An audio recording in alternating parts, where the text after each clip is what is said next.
og hjertelig velkommen til en ny video. Jeg får forresten ikke koblet på mikken av en eller annen rar grunn. Så hvis det er dårlig lyd, så er det derfor, men jeg skal få fiksa det i bilen etterpå. Vi skal i hvert fall på stevne med BS til Grenland nå. Jeg har bitte litt dårlig tid.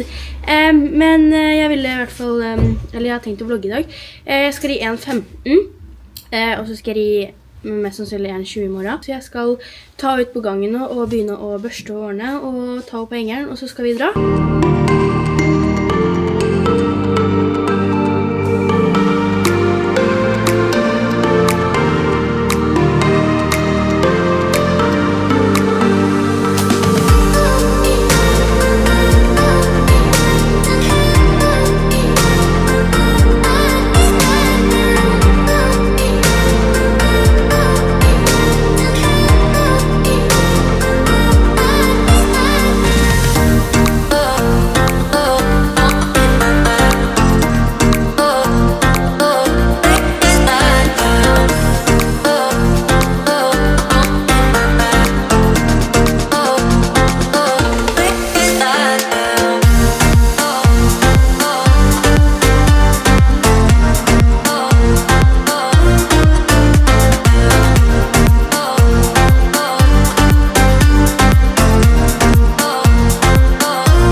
Hei sann, nå er det meg i fremtiden, eller hva man skal si. Jeg tenkte å oppsummere litt før dere får se runden, eller litt klipp.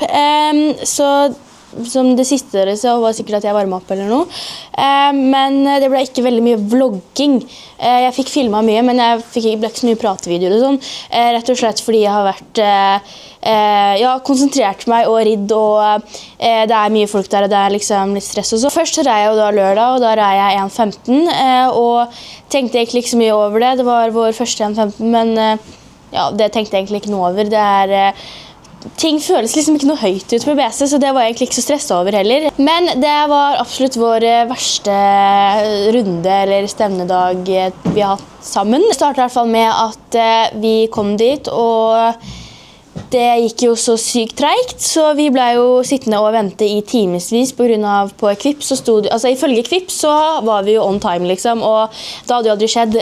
Men det gikk så sykt tregt på stemmeplassen, noe som var veldig kjipt, fordi det som skjedde var at BC måtte bli stående på hengeren i cirka 4 timer. Så hadde ting stemt med Equip, så hadde jo det her aldri skjedd. Men i hvert fall BC ble stående på hengeren i 4 timer, og det pissregnet, og det var bare helt forferdelig vær. Så ja, man kunne jo leid henne og holdt henne litt i gang, men det regnet jo så mye, og ja, det liksom var litt vanskelig. Har jo liksom ikke kommet til det punktet hvor hun er i toppform, så jeg har ridd en del, og hun kommer jo i bedre og bedre form etter hvert hele tiden liksom, men hun er jo ikke liksom helt i 100% toppform enda.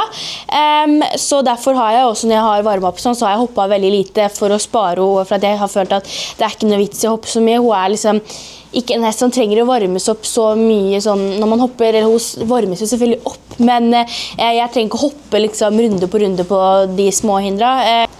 Når jeg varmet opp så ble det litt for mye hopping på de lave hindra, og ikke så mye på det høye, eller på maks liksom. Så jeg tror også BC var jo på en måte gjennomsvett før jeg helt tatt hadde gått banen, og det tror jeg også, da hadde man på en måte brukt opp litt av kruttet hennes allerede der. Så når jeg kom inn på banen og skulle ri, og skulle fatte galopp og sånn, så vil BC bare ikke fram. Hun bare parkerer, og jeg får henne liksom ikke fram. Hun bare står i hjørnet og har parkert liksom. Og da tenkte jeg bare, hva er det som skjer? BC har aldri gjort det der for å få fram så godt jeg kunne. Ja, jeg ble helt sånn, hva er det som skjer? Så jeg ble ganske stresset av det, men til slutt så fikk jeg opp i galopp. Men jeg tror på en måte den hendelsen der ødela også veldig mye. Så jeg får i hvert fall fram til slutt, og bare begynner å galoppere på, får og fram, hopper førstehindre, og kom mot førstehindre med kryssgalopp, men det gikk jo fint liksom, hun fikk ikke hoppa.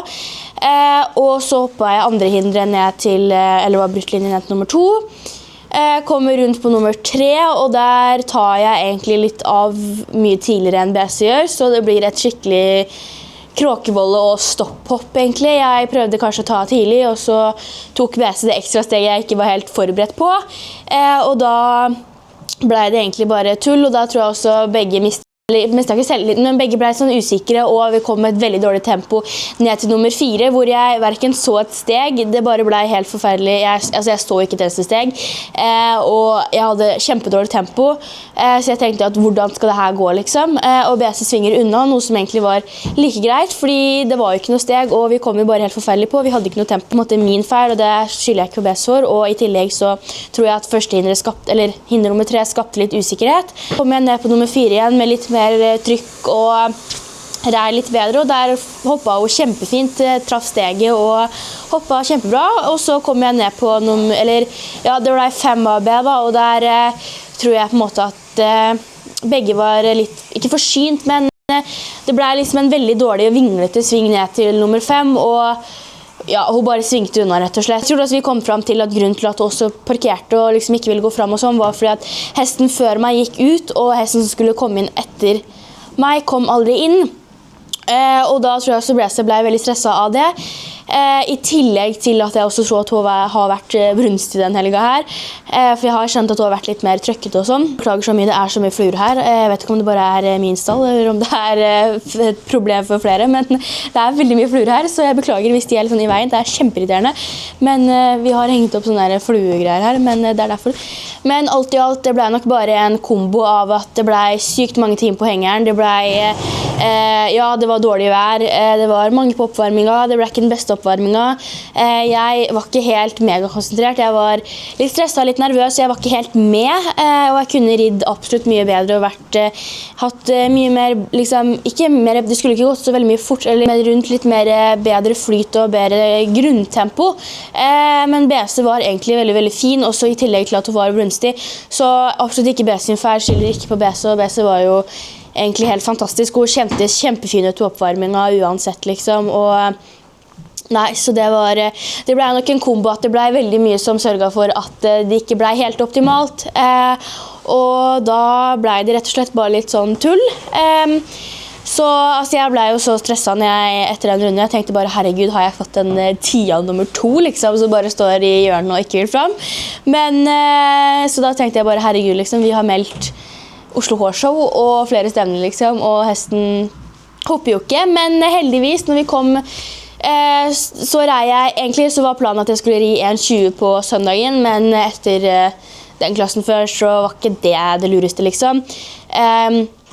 Så jeg rei 1,10 dagen etterpå, og der prøvde jeg også å ri med sporer på, ikke fordi at grunnen til at alt skjedde dagen før, det var ikke sånn at jeg tenkte sånn quick fix, liksom, at det nå skal gå fram, at jeg skal få den hesten til å gå fram, men det var mer sånn, jeg har følt på det lenge at at det hadde kanskje vært fint å prøve et par sporer på, og det er ikke noe store, det var bare små runde hjulsporer, liksom, som ganske, de er ikke noe skade, noe med det at jeg er ganske kort, jeg er jo 1,58, og hun er en svær hest, hun er et lite vogntog, og det er jo det, hun er en veldig heit og fram hest, men jeg har kanskje følt at jeg har ikke så lange bein, jeg kommer ikke helt rundt, og ja, det hadde bare vært fint med et par spor, bare for å få en litt mer tydelig og litt mer sånn effektiv skjenkel, fordi hun er stor, og jeg er lav, liksom, og ja, bare generelt et litt som hjelpemiddel, liksom, og jeg har jo kun sporet på når jeg trenger det, og så tar jeg liksom skjenkeren på en måte av når jeg ikke trenger det, så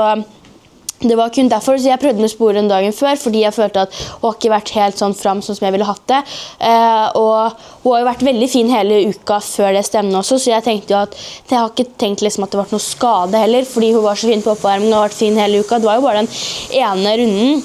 Uansett, så på søndagen så rei jeg i hvert fall med sporer, og det synes jeg funket veldig bra. Jeg var litt redd for at hun skulle bli litt sånn irritert på det eller noe, men det gikk faktisk veldig fint, så jeg rei med sporer, og det funket veldig, veldig fint. Men søndag var for meg også suksess, og hun hoppet feilfritt i 1,10, og jeg var veldig fornøyd med den runden. Hun føltes kjempefin ut på oppvarminga, og kjempefin hele runden. Jeg følte at hun var litt mer med. Søndag så var hun skikkelig, synes jeg, hun var skikkelig skarp, skikkelig på, og veldig, veldig fin og ridbar også på oppvarminga. Og den runden jeg veldig fornøyd med. Jeg synes på en måte at kanskje noen deler mellom hindra så kunne det bli litt sånn rotet og sånn. Men ellers veldig fornøyd og hoppet kjempefint, og jeg alt i alt veldig fornøyd med den runden. Og så jeg også veldig glad for at på en måte det som skjedde på lørdagen også, fordi da vet jeg på en måte litt at det kan skje.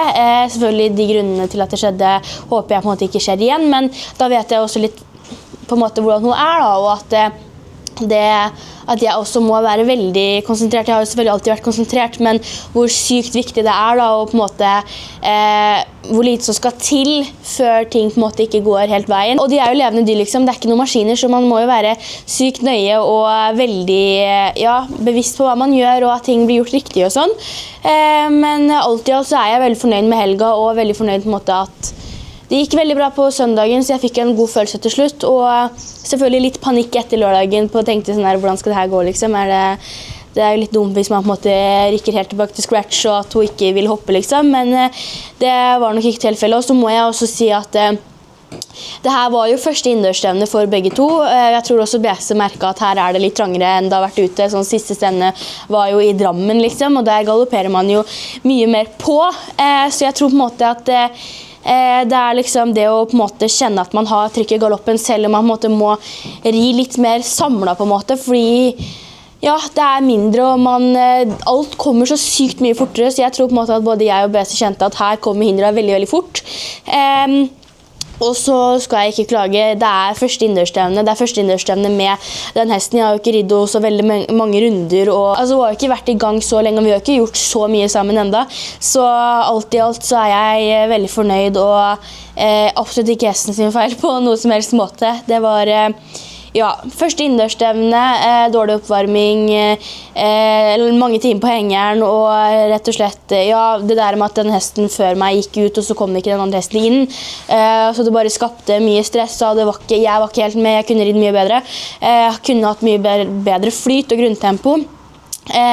Så igjen, alt i alt veldig, veldig fornøyd, og ikke noe frustrert egentlig over den runden, bare egentlig en veldig fin lærdom, og en veldig sånn, fikk en skikkelig heads up egentlig på at det kan skje, og at litt hva hun gjør også på en måte hvis jeg ikke helt på jobb. Så på ingen måte misfornøyd, og jeg kjempefornøyd med runden på søndag. Jeg hadde en skikkelig god følelse når jeg var ferdig også, og det føltes veldig, veldig bra ut.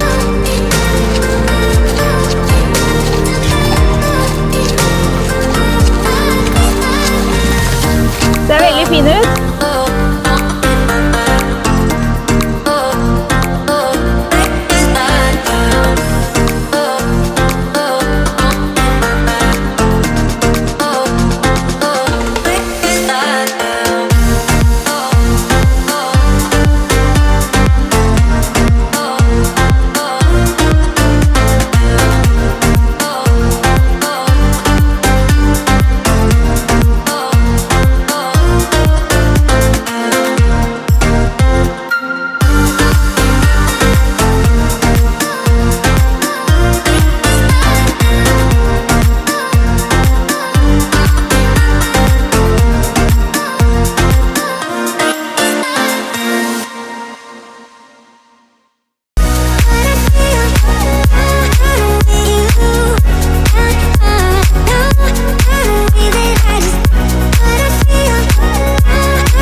Det ble som sagt ikke så veldig mye vlogging og prating, men det er liksom, det er mye lettere for meg å vlogge og prate når jeg er på Pay and Jump, for da er jeg på en måte, jeg er jo veldig konsentrert, men jeg vet ikke, når jeg er på stevnene så er det jo en konkurranse liksom, så man blir jo litt mer sånn stresset og nervøs, og på Pay and Jumper så er jeg jo mye mer innstilt på at det er en trening.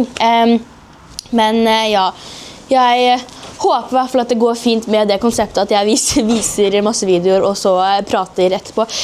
Men ja, fornøyd, veldig, veldig fornøyd. Nå er planen at det blir stevne igjen på søndag for BC, og så Pay and Jump for tida på torsdag. For dere så blir jo ned I morgen. BC har jo ikke vært så veldig fan av å bli barbert, for jeg har barbert henne en gang tidligere. Og det var når vi fikk henne, for hun var jo kjempehårete, og så barberte jeg henne da, hun var ikke noe fan av det liksom. Men jeg fikk det til slutt da, men da brukte jeg også dop, pastadop, men hun var jo ikke dopa I det hele tatt. Hun var jo fortsatt like gæren, men jeg fikk barbert henne likevel. Og så tror jeg det var, hva kunne det vært? Jeg tror det var tirsdag. Så begynte jeg å barbere henne. Jeg visste at det ikke egentlig kom til å gå, men så prøvde jeg å bruke en sånn liten maskin fra Biltema, for den bråker nesten ikke, og den er veldig bra. Og så barberte jeg litt på magen, for jeg tenkte hvis hun får panikk, så er det ingen som ser det. Og så gikk det bra, så jeg barberer liksom hele magen, ryggen og hele pakka liksom. Og så skal jeg begynne å liksom ta rumpa og beina. Og hun er jo ikke noe fan av det, så hun begynner å sparke og ja, bli stresset liksom. Hun liker ikke å bli barbert. Hun er jo ekstremt sensitiv og veldig, veldig kilen. Så tenkte jeg bare, å herregud liksom. Og siden det var stevne, jeg kunne ikke dope liksom. Det går jo åpenbart ikke. Men så står vi der da kvelden før, og mamma hadde sagt sånn der, ja, jeg skal hjelpe deg liksom. Jo, så det endte jo opp at vi stod der kvelden før, og ikke fikk barbert, og hesten står ikke I ro, hun halvbarbert. Hun så rett og slett helt jævlig ut. Så jeg fikk jo litt panikk over det også, men et lite lifehack jeg må dele med dere. Og så vi stod der da med en halvbarbert hest kvelden før stevnen. Jeg tenkte bare, herregud, jeg har ikke lyst til å ta med hesten her på stevnen. Hun ser jo ikke bra ut liksom. Hun så helt forferdelig ut liksom. Hun står ikke I ro, hun sparket jo, det blir jo liksom farlig da. Og jeg kunne jo åpenbart ikke bare dope henne, jeg hadde ikke dop. Det var kvelden før, det var liksom, klokka var sånn 7, 8, 9. Og ja, siden jeg skal på stevnen, jeg kan ikke dope liksom. Heller ikke så veldig fan av å drive og dope de heller. Sånn, selvfølgelig det en effektiv måte å gjøre det på, men jeg synes det litt sånn unødvendig hvis man klarer å gjøre det uten. Nei, så da var jo siste løsningen egentlig bare å bruke en brems, og jeg har jo ikke noe brems, og da måtte jeg tenke på litt hvordan jeg skulle lage en brems. Jeg og mamma dro på Biltema, og her kommer mitt lifehack som var veldig smart. Jeg kjøpte da eller først så sa jeg det på tull til mamma, men så var det sånn, vent litt, det er egentlig kjempesmart. Men vi kjøpte faktisk en hundeleke, og selvfølgelig, altså konseptet med en brems synes jeg jo på en måte helt forferdelig, og det er jo ikke noe bra, men altså, vi barberer hestene våre 2 ganger I året da. Og vi var veldig kjappe når vi gjorde det, så spesielt ikke noe fan av brems, men det var på en måte eneste utvei. Og, ja, men poenget den her kostet 50 kroner, tror jeg. Og det som var så fint var at den funket jo kjempebra. I tillegg til at den funket kjempebra som brems, så er det jo noe med at det er en hundeleke, så det her er jo bare gummi. Så det som er så smart, det er at hvis hesten skulle på en måte nøkke til, og du mister denne bremsen, og det som er farlig med en trebrems, da, eller andre bremser som er ganske harde, det er at enten den som barberer, eller skor, eller gjør noe annet, eller veterinæren, eller den som står og holder, kan jo få den bremsen I hodet. Hvis hesten er uheldig, og den flyr på en av de som står rundt hesten. Men den her er jo gummi, så det som er så smart med den er at hvis du får den I hodet, så er den ikke like farlig og voldsom. Men så det var mitt lifehack til dere, er at hvis du står kvelden før og ikke får barbert eller trenger generelt en brems, så er det her en genial brems. Jeg har aldri sett noen gjøre det før, men følte meg veldig smart. Så ja, nå er I hvert fall hesten barbert, og vi trenger ikke å barbere før sikkert neste år, håper jeg. Ikke noe fan av å barbere generelt, og jeg synes det så irriterende. Det er sånn der, jeg hater å barbere fra før av, og det er en drittjobb fra før av, også når hesten ikke vil stå I ro heller. Men ja, så det er bare mitt lille lifehack. Jeg er generelt ikke noe fan av konseptet med brems, men det måtte bli gjort da. Så da har dere et lifehack hvis dere skal gjøre det. Det er ikke så veldig mye med saken å gjøre, men da fikk dere et lite lifehack. Men I hvert fall, det tror jeg var alt jeg hadde for dagen I dag. Nå har vi I hvert fall gjennomført årets første innestevne, og jeg er som sagt fornøyd. Og det kunne jo på en måte gått mye verre, og Nei, BC jo veldig fantastisk på alle mulige måter, og så snill og rolig å holde på med ellers på hengeren, og ja, så ja, fornøyd. Nå ser jeg i hvert fall frem imot, nå blir det i hvert fall en del innendørsstevner nå fremover, eller det blir vel 2 eller 3 eller noe sånt, og så det Oslo Årshow som planen, så det gleder jeg meg veldig til, og så håper vi at i år så det også på nytt sted, så jeg håper jo også at det blir suksess. Så jeg lurer også på hvordan det ser ut der, men det får vi jo overraskelse om. Jeg hadde jo egentlig tenkt å ri første helga på Oslo Årshow, som man på en måte bare kan melde til, som den helga uten publikum. Men så fant jeg også ut at man kan ri andre helga, eller du kan melde den der amatørklassen eller sånn, som går i 1.20. Så vi har gjort det, og så tenkte jeg egentlig at vi skulle ri begge helgene, men med BC da. Men nå planen i hvert fall at vi rir bare den ene helga, den med publikum, så jeg skal ri publikumshelga, så det gleder jeg meg veldig til. I 1.20. Jeg har jo ikke ridd felleskjøpcupen i år, fordi jeg har rett og slett ikke vært klar, eller ridd i klassene når de begynte. Og nå det jo en måned til Oslo Årshow, det ikke noe cuper igjen nesten. Men i hvert fall, jeg skal få ri 1.20 på publikumshelga, som jeg gleder meg veldig til. Og håper at det suksess også på, eller at det blir suksess på den nye plassen. Ja, og så blir det pay and jump på torsdag. Så det fulle uker fremover nå med del stevner og prepping og alt mulig. Og ja, jeg har også en halvbarbert hest som står der, nemlig Tia, som ja, som sagt skal på pay and jump nå på torsdag. Hun også halvbarbert, som jeg egentlig glemte helt av, så jeg har nok koset meg med i dag. Klokka 5, og jeg har, ja, klokka 5. Jeg har ikke begynt med stallarbeid, jeg har fôret hestene, men jeg har ikke begynt med noen ting, så jeg har det litt teknisk. Men da fikk dere i hvert fall en oppsummering fra helga og en del annen babler. Før jeg avslutter videoen, så vil jeg bare avslutte med å si at videoen sponset av Chainlayer, de som investerer og bygger i morgendagens digitale økonomi. De har også linket til i beskrivelsen, så hvis dere vil, så må dere gjerne sjekke ut de. Og så snakkes vi i neste video, så må jeg bare si tusen takk for at du har sett. Jeg vil også si tusen takk, for nå har vi jo snart 300 abonnenter allerede. Jeg synes det har gått kjempefort. Det jo bare litt over en måned siden jeg begynte på YouTube, og det har jo gått veldig fort. Så det synes jeg kjempegøy. Det veldig gøy at ja, dere engasjerte og har lyst til å se på at dere liker videoene. Jeg får jo veldig mye hyggelige tilbakemeldinger og sånn, og det synes jeg kjempekoselig, og det betyr veldig mye. Så ja, hvis du ikke allerede har gjort det, ikke glem å abonnere, og eventuelt legge igjen en like hvis du har lyst til, eller en kommentar. Og så snakkes vi i neste video. Ha det!